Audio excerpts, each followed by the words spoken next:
বাচ্চারা খেতে চায় না, এর সমাধান কি? আসুন আলোচনা করে আসি। সবার প্রথমে আমরা আমাদের বাচ্চাদের দৈনন্দিন খাবারের মধ্যে বৈচিত্র্য আনতে হবে। যেমন ধরুন, একদিন সকালে ডিম, পরের দিন ডিম পোস্ট, পরের দিন ডিম ভাজি। অর্থাৎ একই খাবার বিভিন্ন প্রক্রিয়া তৈরি করে বাচ্চাদের দিতে হবে। চাইলে আপনারা বাচ্চাদেরকে ডিমের প্রোটিনও তৈরি করে দিতে পারেন। এরপরে আমাদের খেয়াল রাখতে হবে অল্প খাবারে বেশি পুষ্টিকর সেই খাবারগুলো বাচ্চাদের দিতে হবে।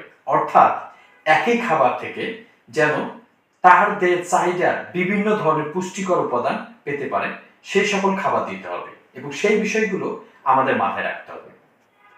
যারা খেতে চায় না, যে সকল বাচ্চারা খেতে চায় না, সে সকল বাচ্চাদেরকে অবশ্যই চেষ্টা করতে হবে প্রতিদিন একটি করে কলা, এক গ্লাস দুধ, একটি করে ডিম দিতে।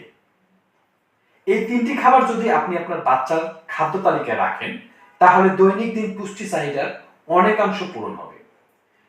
অবশ্যই অভিভাবকদের খেয়াল রাখতে হবে আপনাদের বাচ্চারা যাদের অভ্যাস আছে টেলিভিশন কিংবা মোবাইল থেকে খাবার খায়, এই অভ্যাসটাকে ত্যাগ করতে। কেননা যে সকল বাচ্চারা টেলিভিশন কিংবা মোবাইল থেকে খাবার গ্রহণ করে, সে সকল বাচ্চাদের খাবারের প্রতি একটা অনীহা অটোমেটিক তৈরি হয়। এছাড়া আমাদেরকে খেয়াল রাখতে হবে বাচ্চাদের ফাস্টফুড জাতীয় খাবার।